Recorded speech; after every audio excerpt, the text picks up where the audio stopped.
Welcome to the deep dive. We take your sources, break them down, and pull out the most crucial bits, acting as your guide so you feel informed without getting, overwhelmed. Exactly. We know you, the learner, want knowledge quickly, those aha moments, but delivered in an engaging way. We cut through the noise. And today we're diving into a really interesting one. It's a Stolen Head by Errol Buelant-Abbey.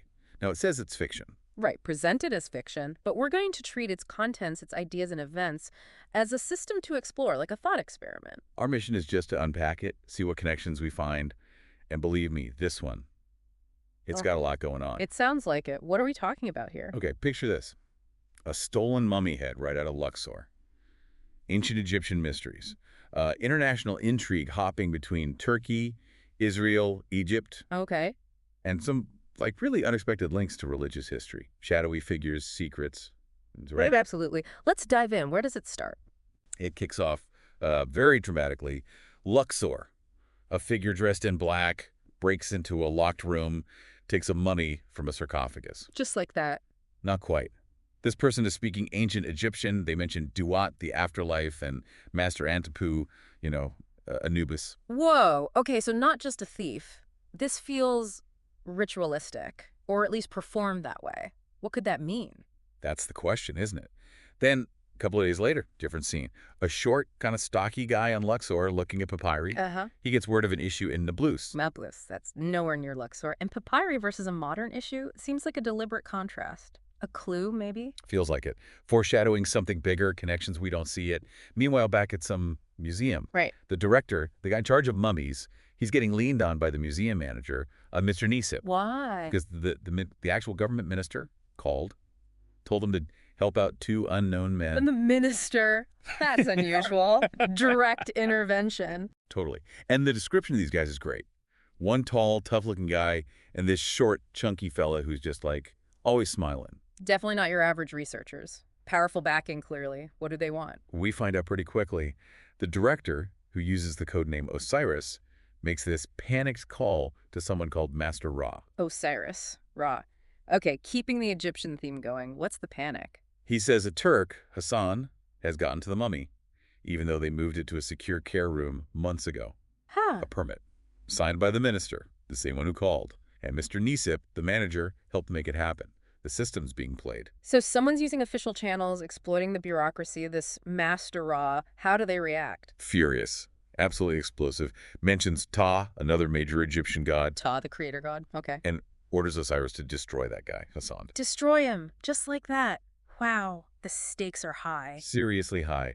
Osiris is terrified. Takes out a gun, leaves his office. It's not just about artifacts anymore. Clearly not. This mummy head must be incredibly significant for some reason. And then we see someone named Harun actually take the head. Apparently, it was already cut off from the body. It was already severed. Interesting. Yeah. He puts it in a box, uses crumpled Arabic papers as padding. Says he wants to examine it in Jerusalem. Jerusalem. Why there? Hassan, the Turk who got the permit, he's really worried. Protesting, saying there will be consequences. Harun doesn't seem to care. So Hassan understands the danger of taking it specifically to Jerusalem, adds another layer of religious, political complexity. Exactly. Now, shift gears completely. We meet Aaron. He's working with Excel tables. Okay, mundane, or maybe not. Not really. The tables seem to be tracking repeated verses, something called Seban Minel Masani, and listing prophets like Noah, Hud, Salih, Lot, Shuaib. Prophets recognized across different Abrahamic faiths, so he's into comparative religion. Textual analysis, how does that connect? We don't know yet. It feels totally separate, which makes it interesting. We also get a quick sarcastic phone call he has with his mother. Adds a bit of character. Right. And then we meet Ibrahim Dizdar, head of MIT Middle East. That's Turkish intelligence. Okay, intelligence services are involved now. Yeah. He's in a meeting, worried about a black aluminum suitcase, apparently linked to someone named Soraya. A suitcase? Well, specifically, it's CPU. It's being used in their anomaly detection program, ASDA. Yeah. They think it might be compromised. Whoa. Okay, so modern tech, espionage, alongside ancient mummies. This is getting complicated. Someone might be monitoring or messing with Turkish intelligence. Seems like it. And then Aaron's world and the ancient world collide. He receives a box. The box with the head, the mummified head. It's described as really well preserved, smells like spice-infused resin. That resin detail could be important later. For dating, maybe. Could be, and just like Haroon packed it, it's got crumpled Arabic papers inside. But there's something new. Us. A folded piece of paper tucked between the mummy's lips. A hidden message. Deliberately placed. What does Aaron do? He tries to call Hassan using an alias, Sirazad assistant, but the number's dead. We also learn Aaron's got this history. Gets into trouble with the police after making calls sometimes. So he's not entirely naive about risky situations, perhaps. He has a past. Maybe. He looks at the head, feels unsettled by its, quote, authoritative face. Then he finds other things in the box. More clues. A note with hieroglyphs on it and a Vigenère disc, for encryption. Hieroglyphs and a cipher disk. Okay. Multi-layered secrecy. What does Aaron think? He assumes Hassan put them there to protect him. Like, if the box was intercepted, the message would be safe. Seems logical, maybe a bit trusting. Maybe. But then... Then Ibrahim calls, the head of MIT Middle East. the intelligence connection comes back. And it's big news. Ibrahim tells Aaron that Hassan was under investigation by secret services, along with a member of a, quote, Jewish cult, all connected to this incident. A Jewish cult. Okay, so we have ancient Egyptian themes, Turkish intelligence, and a Jewish religious group involved. This is a complex mix. Totally. Ibrahim sounds urgent. He asks Aaron, what's the deal with the head? What's this encryption disk for? Aaron's whole understanding just got flipped. I bet. So what does Ibrahim tell him to do? He tells him, don't panic. Stay calm. My trusted team is coming to get the head around midnight. And crucially, don't open the door for anyone else. Okay, immediate danger. Someone else might be coming for it. High suspense now. And Ibrahim was right to warn him. Aaron looks at the hieroglyphic note again, deciphers it. What does it say? Save diary answer is there. Diary. Aaron immediately remembers Hassan had this black notebook. Apparently, Hassan was a bit of an Indiana Jones fan. Call it his black note. The diary? Okay, that could hold everything. Hassan's research, maybe the missing links. Where is it? Well, Aaron goes back to Hassan's house to look for it, but... Let me guess. Trouble. It's been ransacked, tossed. Someone else was looking for the head, or maybe the diary too, just like Ibrahim warned. Confirms the threat. What's Hassan's place like? The study is filled with Egyptian stuff. Yuya's Book of the Dead, and Amarna border steel, a plaster copy of the Rosetta Stone. Amarna. Okay, those names keep popping up. Points to the late 18th dynasty, Akhenaten's time. That seems to be Hassan's focus. Definitely. And then while Aaron's there, bam, violence. What happens? The shadow enters. Aaron actually manages to whack him with the plaster Rosetta Stone replica. Ha! Good improvisation. But then another guy shows up at the door. Mm-hmm. Big, dark-haired. Attacks Aaron. Last thing Aaron feels is something cold in his throat and he's out. Incapacitated. That cold sensation is ominous. An injection, maybe, like Ibrahim suspected. Seems likely. Right. And while Aaron's unconscious, we hear another piece of the puzzle. A phone call. To who? Someone called Master Seti. The caller says, Amenhotep's children. Another codename took someone from Hassan's house. Took Aaron. Right. But the caller reassures Seti that they didn't find anything that looked like our great master's head. Interesting. So this group, Amenhotep's children, they wanted Aaron, maybe for information, but not necessarily the head itself. Different factions, different goals. Looks like it. Multiple groups, all with their own agendas. Seti, Ra, Amenhotep's children. It's a web. A very tangled web. Where does Aaron wake up? We wakes up to the call to prayer. An unfamiliar one. He's in strange room, headache. Knows he was injected. Okay. He looks out the window, sees a stone building, a minaret. Thinks, okay, maybe near a mosque, I can get help. But it's not that simple, is it? Not even close. Suddenly, somehow, he realizes he's in the Hall of the Last Supper in Jerusalem. What? The cynical how? No idea. And then, bam, another shift. He's downstairs by the sarcophagus of King David, which is now part of a synagogue. Christian holy site, then Jewish holy site. Rapid fire. That's incredibly disorienting, deliberate manipulation. Has to be right. How else could that happen? And then to make it even weirder, Go on. a voice, speaking Turkish, says, hello, seems to come right out of King David's sarcophagus. Okay, that's surreal. Psychological games, maybe. Could be. While Aaron's reeling from that, we cut away briefly. We hear Master Seti talking to Anpu. Seti again, and Anpu, Anubis, keeping the theme. They're talking about getting that man, Aaron, to Seti quickly. They're worried about how Ra will react if there's a delay. Reinforces the hierarchy. Ra seems to be at the top or close to it, and Seti's under pressure. Exactly. Back with Aaron in the synagogue. He sees a man reading the Torah. The man gestures for Aaron to come closer. introduces himself as Osman, speaks Turkish. He's wearing a Jewish prayer shawl, a kippah, Okay, someone who can communicate with him, a potential source of answers. maybe. Osman leads him to the diaspora yeshiva, introduces him to Benjamin Cohen. American accent, apparently wealthy. Oh. He's the money behind something called the Sacred Text Archaeology Movement. Sacred text archaeology. Okay, that sounds relevant. Are these the people who hired Hassan? Seems like it. Osman and Benjamin explain their sex work in biblical archaeology. They even mention William Foxwell Albright, a real figure. Grounding it in real history. They say Hassan came to Israel on a pilgrimage, tracing Abraham's journey. And Osman claims his mother's side goes all the way back to Melchizedek. Melchizedek, wow. Deep roots connecting Judaism, Christianity, Islam. So they have a strong historical religious motivation. And then Benjamin confirms it. We hired Hassan to find our history in Egypt. Ah, there it is, the connection. So Hassan wasn't working alone. He was on a specific mission for this group.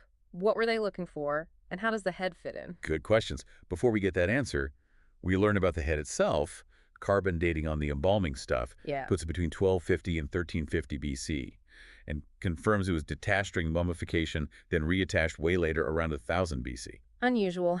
Any theories on who it is? The initial guess, maybe because of the Joseph connection through Judea, was that it might be the prophet Joseph. Joseph, that would be monumental. A huge discovery for multiple religions. Huge. But that theory gets shot down. Someone named Selma identifies it. It's Seti Baway. Seti the First, father of Ramses the Great, major pharaoh, 19th dynasty. Okay, that changes the context completely. Why is his head so important? We don't know yet, but this identification leads to a quick trip. Private jet to Egypt. Back to Egypt, with the head. Presumably. But the journey gets bizarre. How bizarre. We've already had voices from sarcophagi. Try this. A dog-headed creature appears on the plane, speaks ancient Egyptian, and attacks Aaron. A dog-headed, like Anubis. You're right there. Okay, is this real? Hallucination. Symbolic. The lines are blurring now. Definitely blurring. Aaron wakes up again. Mm-hmm. This time he's in the Luxor Museum. Back where it started, almost. Who's there? Hidi Salima, director of mummies, the official authority. Ah, and she knows about him. Oh, yeah. She says MIT Ibrahim's group contacted them about Aaron arriving suspiciously from Israel, and she knows about his past. Apparently, he once claimed to find Noah's Ark. Noah's Ark. Okay, Aaron seems to attract unusual archaeological finds or claims. Seems so. Aaron tells her his story, the head, the attack, Jerusalem, Luxor. Does she believe him? Her main focus isn't his wild tale. It's Hassan's diary, the black notebook. She thinks that's the key to finding the smuggled artifact. She might not even know Aaron has the head yet. Right. The diary is still the crucial missing piece for her. Meanwhile, MIT is doing its tech thing, Mm. tracking messages, Aaron's phone. They confirm his movements. Zion Hill in Jerusalem, then Luxor. They even found a U.S. passport issued in his name to track him. So they have a digital trail. Where does it lead them next? Leads Titi, Aaron, and a woman named Monica to Hassan's house on Kings Island in Luxor, Hassan had a house there too. apparently, and his office there. Looks almost identical to his study back in Istanbul. Same But- obsession. Consistent. What do they find there? Monica deciphers another hieroglyphic clue. It spells Yuya. Yuya again. Joseph's potential father-in-law, Akhenaten's grandfather, keeps coming back. Leads them to a safe. The combination. 98992. Spells Yuya on a phone keypad. Clever. Very. And inside. The black notebook. Hassan's diary. Finally, does it have the answers? Well, yes and no. The last 3 months of entries are missing. Ripped out, maybe. Ah, conveniently missing the most recent crucial period. What now? Aaron decides to come clean.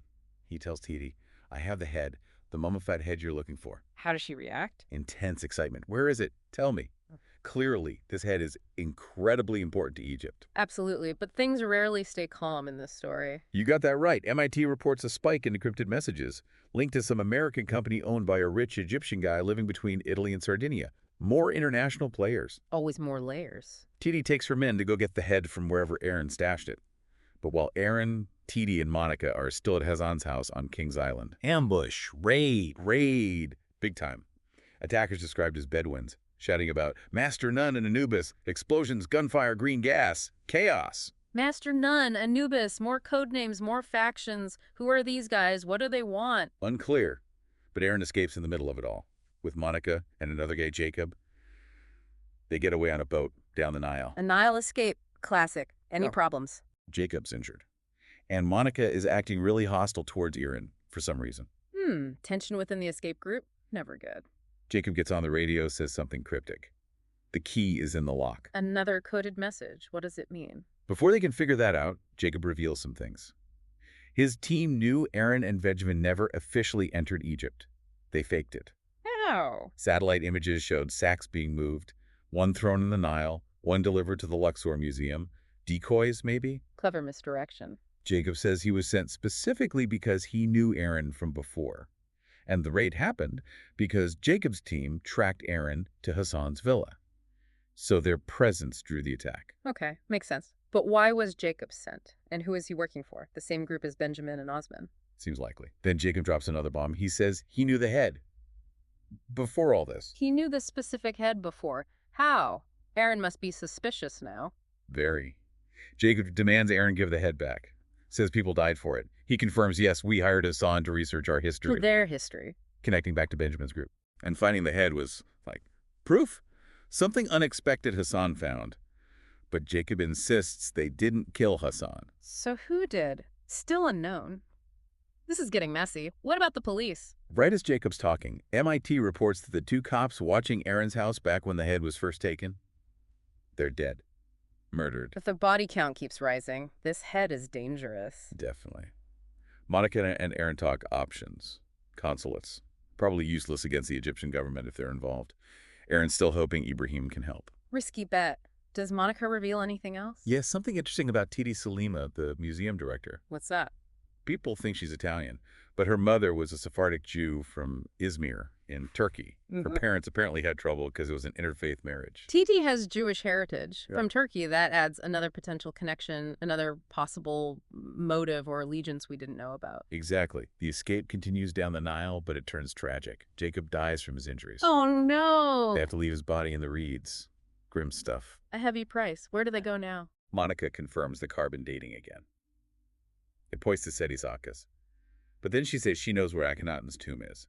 In Amarna. Amarna. Akhenaten. Oh. But the head is Seti, so why go to Akhenaten's tomb? Is she still thinking the head is Akhenaten's, despite the dating? It's unclear.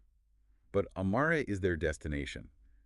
As they travel, they talk about Akhenaten, Amenhotep V, Nefertiti, Tutankhamun, the whole Akhun sun disk religion. The religious revolution. Monica mentions how Akhenaten basically trashed Thebes, the old religious capital, and she floats the idea again. Yeah. Maybe the head is Akhenaten's, somehow. The timing is close. Ish keeps the mystery alive. It does. So they get to Amarna. We get to the Amarna Visitor Center, and guess what? Ambush again. Ambush again. Armed men. They barely escape in a van. Aaron uses the choke lever to get away. Resourceful. He's learning. Who ambushed them this time? Titi's people. Seems likely. We hear Titi on a call, furious with her team. Master Nun, she calls someone. Mentions Duet and Amerin, the devourer of souls. She's not happy they failed. The pressure is on her team, too. Where do Aaron and Monica go after escaping the visitor center? Straight to Akhenaten's tomb entrance. Okay, they're going in. They break in, descend down this long corridor, explore the tomb layout hall, burial chamber. While they're doing that, what's MIT up to? Still tracking. Phone records confirm Aaron's trips match the timeline of those dead police officers. And they get footage from the visitor center clash, placing Aaron squarely in Amarna. The net is closing, technologically speaking. They can run, but they can't entirely hide. What do they find inside the tomb, besides ancient architecture? They find Hassan had set up shop there too, like a little hidden office. Inside Akhenaten's tomb? Wow, he was really embedded. And in that office, a satellite phone. A sat phone. Who do they call? Ibrahim? Nope. Monica takes a huge gamble. She calls the Vatican. The Vatican? Why? She gets through to a bishop, explains they're trapped in Akhenaten's tomb, need help bringing in another major player. A massive escalation. Does the Vatican respond? They do. Bishop Stefano shows up at the tomb. How? This is getting wild. Right. Monica explains everything. Yeah. Then they find another hidden safe in the tomb. What's the combination this time? Seti. Seti. Okay. And inside. Jackpot. A black key. Something called the Book of Moses, which turns out to be Quran verses about Moses, arranged chronologically. A map of the Valley of the Kings with markings, and Hassan's complete black notebook. The missing pages. Finally, the diary. And this Book of Moses, Hassan is definitely connecting Egyptian history and the Quran. What about the map? The markings point to a spot near Tutankhamun's tomb. Near King Tut. Okay, does the notebook explain things? It must, because Monica has a realization. If Yuya was Joseph, like the theory goes, then the body that was stolen from Nablus at the beginning, it couldn't have been Joseph. Right, so who was it? Aaron guesses Akhenaten. Exactly, and Bishop Stefano confirms it. The Vatican bishop? He knows. He reveals the truth. Yes, the body stolen from Nablus was Akhenaten, taken as revenge. Revenge for what? For Akhenaten ditching the old gods, destroying traditions, and as they saw it, favoring the Israelites. Wow. Okay, that ties the Nablus theft directly to Akhenaten's religious revolution, a centuries-old grudge. That's a powerful motive. Huge. So now they had the head of Seti first, the location of Akhenaten's stolen body, presumably known to the thieves, and Hassan's research connecting Moses, Joseph, and the pharaohs. What next? Get out of there, I assume, with TD's forces probably closing in. Exactly. They escape the tomb, targeted again, but the bishop helps them get to the Vatican consulate in Cairo. Temporary safety. Very temporary. They meet an employee, Ali, but the consulate itself is attacked. Seriously, even Vatican diplomatic soil isn't safe. Apparently not. Ali sacrifices himself helping Aaron and Monica escape. Tragic. The violence is relentless. Where can they possibly go now? It seems things calm down slightly after that. Aaron finds a sealed envelope from Hassan. Inside is an article. More research. Book 2.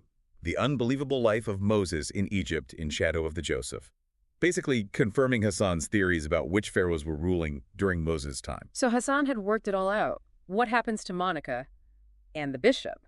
Aaron talks with Ali, presumably before the attack, or maybe this is a different Ali. The text is a bit compressed here. They discuss Monica getting invited to the Vatican. Ali mentions the Turkish consulate was also damaged, and Bishop Stefano apparently blew himself up. Right. Self-detonation. What? The bishop? Why? To protect them, to destroy evidence. That's extreme. It's shocking. But in the end, somehow, Seti Thurka's head gets returned to the Egyptian authorities, and Akhenaten's body, the one stolen from Nablus, is also returned. So the artifacts are back where they belong after all that chaos and bloodshed. What about Aaron? 3 months later, Aaron is in Istanbul at the Helit Congress Center. He's presenting Hassan's work. Publicly, after everything. Yes. The presentation is called Legacy of Moses the Lawgiver. He talks about those repeated Quran verses, Moses founding a state, zakat, the tabernacle, even a whole reinterpretation of what mosques should be based on the Quran. That sounds incredibly controversial. Reinterpreting core religious concepts in history based on Hassan's findings. It is. The reaction is immediate chaos. Aaron is hustled out by some unknown guy, put in a black van, and driven away. That's it. That's the end. Kidnapped again. Or protected. Or silenced. Left ambiguous. But what a journey, right? From a simple delivery to conspiracies, ancient secrets, religious history completely re-examined. It's an incredible spiral. So many twists, so many aha moments. Even within this fictional frame, you see how easily ancient history, religion, and modern politics can collide. Definitely. It really makes you think, what if these histories, these religions we think we know, are actually woven together in ways we haven't even considered? What other connections might be hiding in plain sight if we just looked from a different angle? It's a fascinating question to ponder. Absolutely. A lot to chew on there. We hope this deep dive gave you some new perspectives. Maybe it'll inspire you to look into some of these figures, Akhenaten, Setio, Yuya, or the historical periods yourself. There's always more to learn. For sure. Well, that's all we have time for in this deep dive. Join us next time as we tackle another set of sources. See you then.